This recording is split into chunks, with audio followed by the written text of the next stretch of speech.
Le Nouvel Esprit Public, Philippe Meyer, bonjour.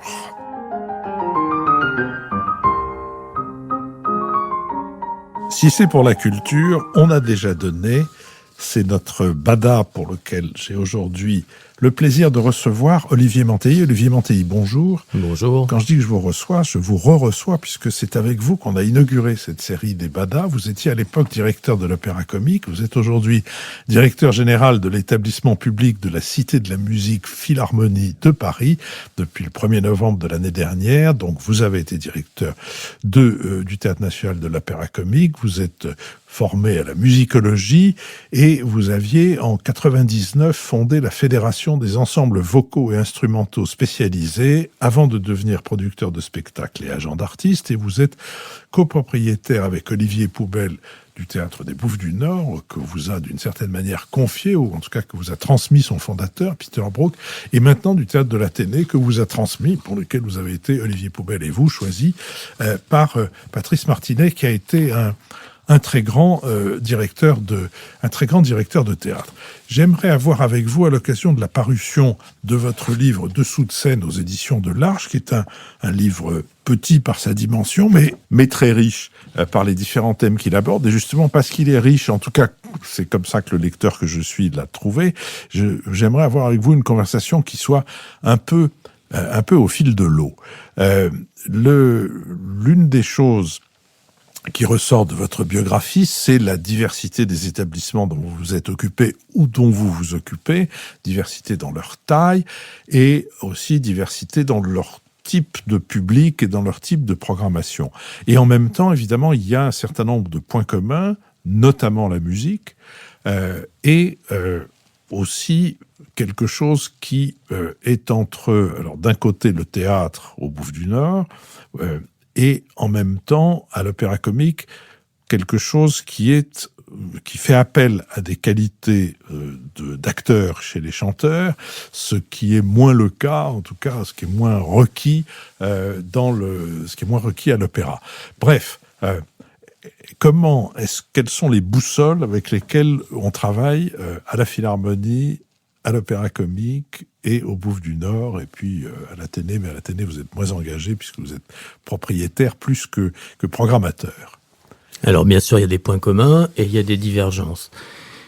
Les points communs, qu'on soit sur le terrain du théâtre, de la musique, de l'opéra, puisque j'ai un peu couvert ces trois champs, et plus particulièrement la musique maintenant avec la Philharmonie de Paris, on fait le grand écart tout le temps dans nos métiers. Pourquoi ? Parce qu'on se couche à 1h du matin avec des artistes épicuriens qui fêtent la soirée qu'ils ont passée sur scène, et on se lève avec des partenaires un peu insomniaques qui commencent très tôt le matin de l'autre bout de Paris, pas forcément dans le quartier où vous êtes, et qui fait que ce grand écart, on le fait en permanence parce qu'on est à la fois sur un terrain artistique et on accompagne les artistes, et puis on gère une entreprise. Donc on est soumis à des questions financières, des recherches de partenaires, une gestion humaine.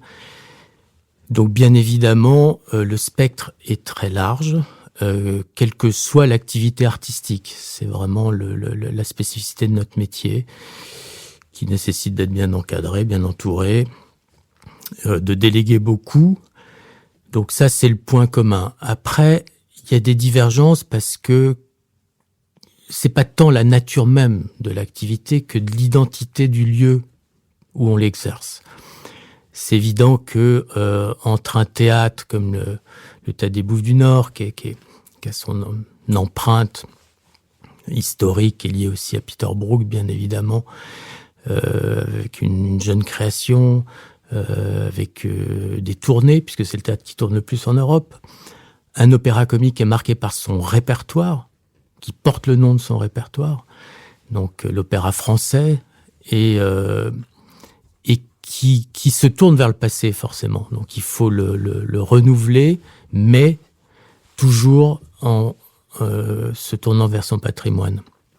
Et la Philharmonie, qui est un lieu plus politique, plus social, plus ancré sur le présent et sur l'avenir, dont la mission dépasse même le concert, une mission d'éducation, mission d'ouverture d'un gros champ social. Forcément, le métier s'adapte au lieu. Et je crois qu'il faut toujours avoir à l'esprit le lieu où on l'exerce. Et sa trajectoire, son cap, le cap qu'il s'est fixé, qu'on lui a donné. Et finalement, on s'inscrit dans une lignée. Alors, prenons la Philharmonie, donc vous en êtes le récent responsable, mais évidemment, la programmation qui est proposée au public aujourd'hui n'est pas la vôtre, c'est celle de votre prédécesseur, c'est la tradition, si je puis dire. Enfin, vous exercez un métier dans lequel il faut... on prépare aujourd'hui des programmations qui sont pour l'année suivante ou l'année d'après ou encore l'année d'après, compte tenu des artistes auxquels on s'adresse et de leurs engagements divers. Mais par contre, j'imagine que quand vous êtes d'abord, vous avez postulé pour cette direction de la Philharmonie, on s'intéresse au public. Qu'est-ce qu'on sait parce que la Philharmonie a suscité de très grandes controverses architecturales qui sont, paraît-il, maintenant réglées entre Jean Nouvel et la Philharmonie, mais aussi sur son emplacement et sur, au fond, son utilité. Aujourd'hui, qu'est-ce qu'il en est de sa fréquentation et par qui est-elle fréquentée ? Alors, j'aurai l'occasion de revenir plus tard, au moment de l'annonce de la prochaine saison, et sur le projet global, et sur le projet de la Philharmonie, et sur les différentes directions qui vont se mettre en place pour l'avenir. Donc je n'en parle pas immédiatement. Néanmoins, ce que je peux vous dire, c'est que en 2021, qu'on vient de terminer, 21, si on prend le ratio du nombre de levées de rideaux qu'il y a eu en 21 par rapport en 2019, c'est-à-dire par rapport à l'avant-pandémie, il n'y a eu de baisse de fréquentation que de 5%, ce qui est assez exceptionnel. C'est-à-dire que c'est un lieu qui, et j'en étais moi-même surpris en arrivant et en regardant un peu le détail de tous ces chiffres, assez impressionné par des fréquentations très soutenues et très diversifiées. C'est certainement le lieu qui aujourd'hui brasse les publics les plus larges. Mais le public le plus large socialement, dans les âges Ah oui, socialement, dans les âges. Il faut dire qu'il brasse des esthétiques les plus élargies aussi. C'est sûr que l'opéra du 19e siècle va concentrer des amateurs d'opéra du 19e siècle.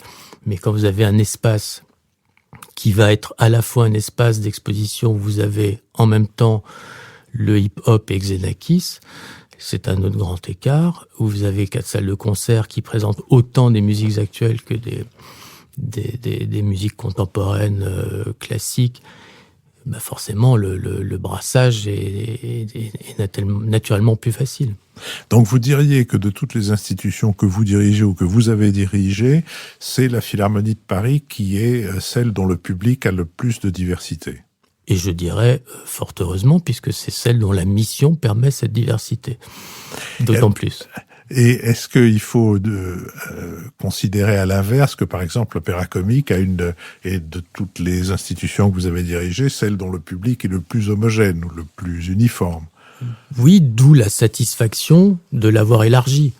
C'était un des projets, quand je suis arrivé en 2017 à l'Opéra Comique, et j'essaie de raconter ça aussi de temps à autre dans le livre. C'est-à-dire que plus l'étau, l'entonnoir est serré, plus il est difficile d'y faire entrer des publics plus larges, plus diversifiés. Il y a aussi une question de prix de place, il y a une question d'inhibition. Un opéra inhibe beaucoup plus. On a l'impression qu'il faut y aller en ayant une connaissance spécifique, un droit, une autorisation presque. Donc là, il y a un gros travail qu'on a amorcé, qu'on a fait, qui a porté en effet ses fruits. Bien sûr, on doit faire des enquêtes, ce qu'on appelle les mesures d'impact dans toutes ces maisons-là. Mais j'ai envie de dire, la plus grosse réussite, c'est de n'en avoir pas besoin des mesures d'impact. C'est-à-dire tout simplement de rentrer dans une salle et de voir que le public a changé, de le voir à l'œil nu. Là, c'est le vrai gage de réussite. On dit, tiens, on voit pas les mêmes têtes. Quand, à l'Opéra Comique, vous avez conçu des programmations, et notamment des programmations qui ont fait une place considérable, pas tout à fait exclusive, mais pas loin, à l'Opéra français et à l'opérette française aussi, du 19e siècle. L'idée même de ce trait commun entre les œuvres programmées n'allait pas de soi. Ce sont des œuvres qui pâtissent de la réputation, je dirais, comment on peut dire, c'est un peu comme l'opérette. Enfin, c'était ringard, grosso modo. Et cependant, vous y êtes allé. Mais qu'est-ce qui explique ce cependant, ou qu'est-ce qui a été le ressort de ce cependant, si vous en avez conscience vous-même? Quelquefois, on fait des choses sans avoir conscience de la raison pour laquelle on les fait. L'opéra romantique français, basé sur le parler chanté, porte en lui, en effet, une image désuète, et il l'a porté tout le XXe siècle. Surtout la deuxième partie du XXe siècle, on n'y allait pas dans l'opéra comique français. Parler chanté, surtout depuis Péléas, qui avait réglé le problème de la prosodie qu'on pouvait comprendre. Tout ça est paru bien poussiéreux pour beaucoup.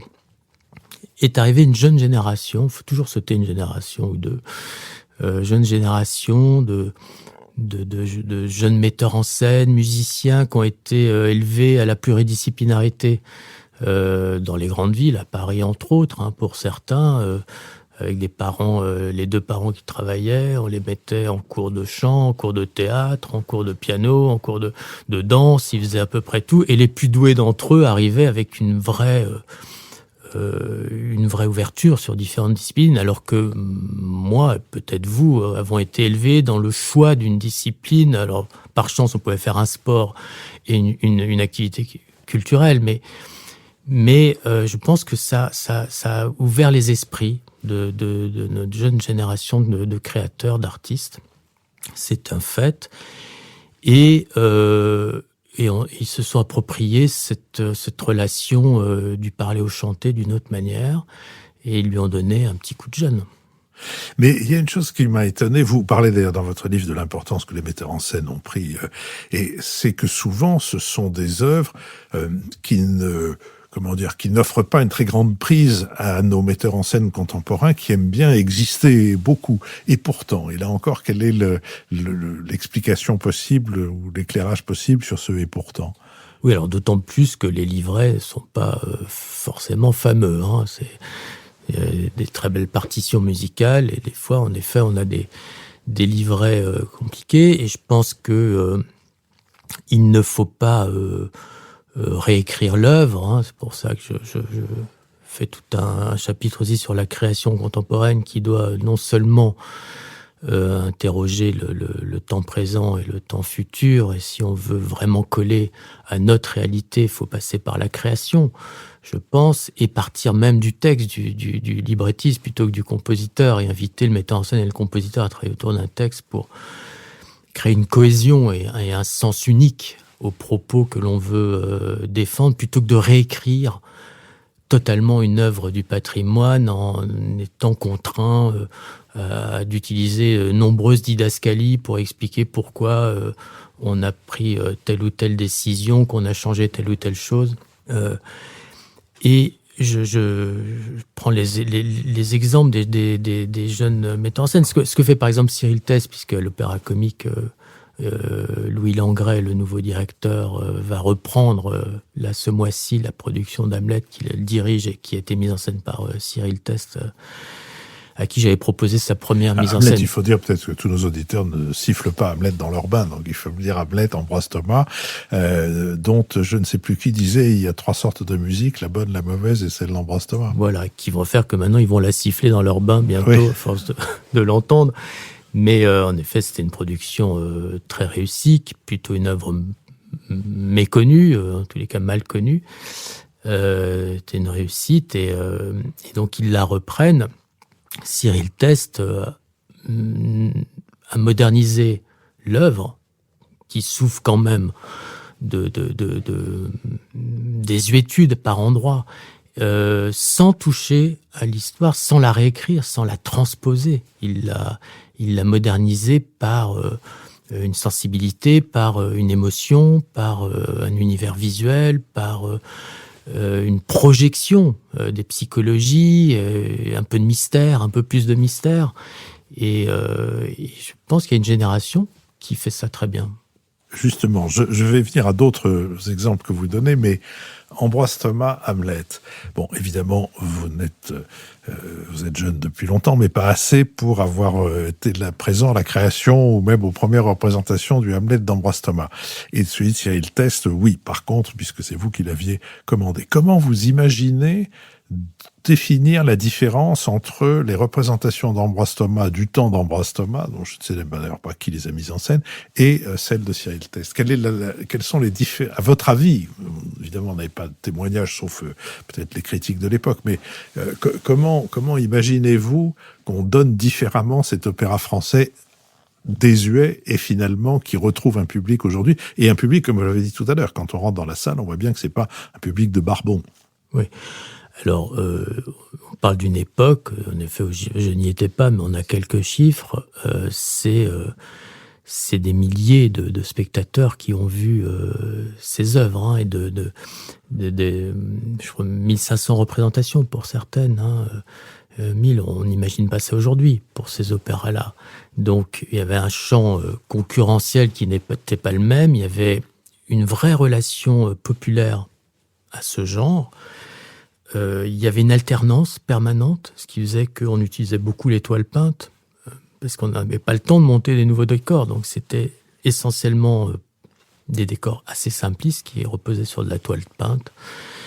Et comme ça, on pouvait jouer 3 à 4 œuvres différentes dans la semaine, puisque les opéras étaient constitués de troupes permanentes. Donc ils avaient le répertoire et ils changeaient les rôles au sein même de la même maison. Donc, c'est très éloigné de ce que l'on vit aujourd'hui, finalement. Ne serait-ce que les 1000 à 1500 représentations et l'engouement populaire que ça représentait. D'un point de vue artistique, esthétique, ne serait-ce que les décors que l'on récupère, les costumes, le temps de travail qui était le leur, très très serré, parce qu'ils enchaînaient énormément de production. Était-il poussé? Était-il aussi travaillé qu'aujourd'hui? Était-il aussi inventif? Bref, c'est compliqué à dire, c'est vrai.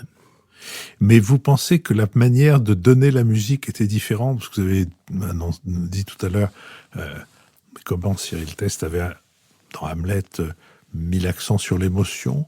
Vous pensez que c'était davantage de l'ordre de la performance musicale que de la performance théâtrale La performance vocale. Ouais. C'est évident que ce qui change aujourd'hui, en tous les cas, ce qu'on a fait changer, et c'est souhaitable, c'est ne pas tout construire autour d'un chanteur ou deux grandes voix. C'est-à-dire se considérer que c'est une œuvre globale qui fait appel à un travail de direction musicale, à un travail de metteur en scène, à des partis pris esthétiques, de costumes, de décors, pour la création, un vrai travail de texte, et que les interprètes doivent être choisis par les maîtres d'œuvre et non pas être décidés au préalable et présenté au chef et au metteur en scène. Imaginez dans le théâtre, on ferait la même chose. Le metteur en scène arriverait au premier jour de répétition et découvrirait ses comédiens. Non, il les choisit, ces comédiens, bien évidemment. Donc à l'opéra, on est encore dans des procédés un peu inverses. Pourquoi ? Parce qu'on a besoin de monter un Roméo et Juliette. Il va nous falloir une très grande Juliette, une très grande Roméo. On va voir que sur le marché, il y a peu de chanteurs qui peuvent le faire et qui sont disponibles. Donc on va les bloquer à des dates précises, et après on va dire, tiens, quel est le chef et quel est le metteur en scène qui peuvent travailler avec eux. On prend le problème à l'envers d'un point de vue artistique. D'un point de vue du marché de l'opéra, on le prend dans le bon sens, mais il faudrait quand même que le chef d'orchestre qui va imprimer une direction musicale et le metteur en scène qui va en donner toute sa substance, son sens et son aspect visuel, puissent choisir les interprètes.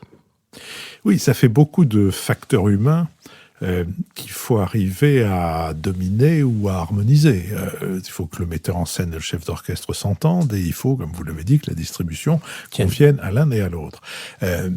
C'est quelle part de votre travail de directeur ? Oui, s'ajoutent les autres paramètres économiques, s'ajoutent les paramètres du public, des coproducteurs, parce qu'il s'agit de faire tourner au plus possible ces productions. Donc, il faut qu'elles aient une force d'ancrage, que j'appelle le point d'ancrage, pour que d'autres lieux s'y intéressent, pour que le public vienne, quelle que soit l'originalité, la rareté du sujet ou de l'œuvre. Il faut qu'on puisse mobiliser, fédérer autour de l'œuvre. Donc il y a énormément de paramètres. Bien évidemment, le paramètre économique en est un.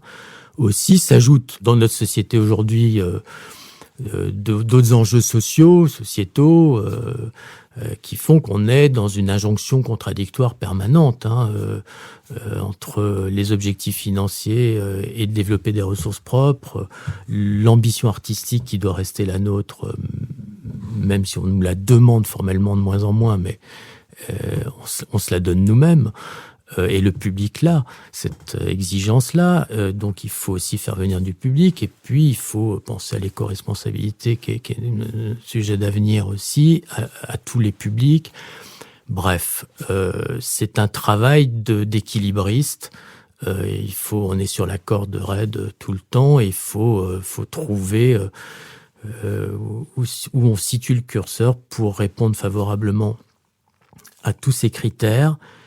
Il y a une chose qui est fondamentale, c'est qu'il faut pas avoir peur du risque et il faut pas avoir peur de perdre. Sinon, on n'y va pas. Sinon, on ne change pas les choses et on ne prend pas ce risque de réussir. Olivier Mantilly, je vous propose que dans un deuxième entretien, on poursuive cette conversation au fil de l'eau. Mais avant de terminer cet entretien-ci, justement, vous venez de parler de la prise de risque. Quelles sont dans vos différentes fonctions, l'Opéra Comique, les Bouffes du Nord, grâce à Dieu, vous n'avez pas encore à répondre à cette question pour la Philharmonie, quel est votre risque le plus raté et quel est celui dont la réussite vous a le plus étonné et fait du bien? Je n'ai pas réfléchi à cette question, étonnamment, parce qu'on en prend tellement que des risques, et il faut les prendre, on doit être marqué par des souvenirs sur est-ce qu'on a pris, comment on mesure le risque que l'on prend déjà? Où se situe-t-il? Est-ce que c'est un risque économique? Est-ce que c'est un risque artistique? Au sens où parce qu'on peut réussir économiquement des productions dont on n'est pas très fier artistiquement. Inversement, ça peut passer un petit peu au travers d'une large audience, et on se rend compte que la production qu'on a réalisée va rester dans les mémoires et va être reprise plus tard parce que elle a marqué les esprits. Je dirais que ce qui m'a j'en parle dans le livre, Traviata aux Bouffes du Nord. Alors, j'allais vous dire justement. Oui, parce que quand oui, allez-y. Quand Judith Chemla vient Judith Chemla, actrice, comédie française. Alors, on avait réussi énormément de choses aux Bouffes du Nord. C'était un peu l'égérie des Bouffes du Nord. Elle nous dit, je veux faire Traviata. Quand on vient de l'opéra, c'est pas possible. Il y a une Traviata dans chaque opéra célèbre. C'est s'attaquer à ce répertoire-là, qui est un répertoire d'experts, où tout le monde a sa vision. C'est comme les entraîneurs de football. Ils savent exactement. Tout le public est entraîneur de football d'une équipe. À l'opéra, c'est pareil. Les mélomanes ont un avis sur tout, ils le disent, et c'est des fidèles admirateurs des grandes cantatrices, des divas, et s'attaquer à Traviata, c'est sur le papier, c'est déjà un échec. Quand on vient de là où vient Judith Chemla au moment où elle m'en parle, et elle est extrêmement convaincante. Elle est extrêmement convaincante. Je l'explique, je le raconte cet épisode. Et on prend ce risque-là. Et c'est une réussite, mais c'est une réussite dans ses imperfections. C'est-à-dire ce pourquoi on ne voulait pas prendre le risque, a priori en se disant ça ne marche pas. Dans la réalité des faits, il y a énormément d'imprécisions, il y a énormément de choses qui ne marchent pas dans le sens où on l'imagine à l'opéra. La justesse, la technicité, mais Maria Callas aussi, d'une certaine manière, n'était pas toujours juste.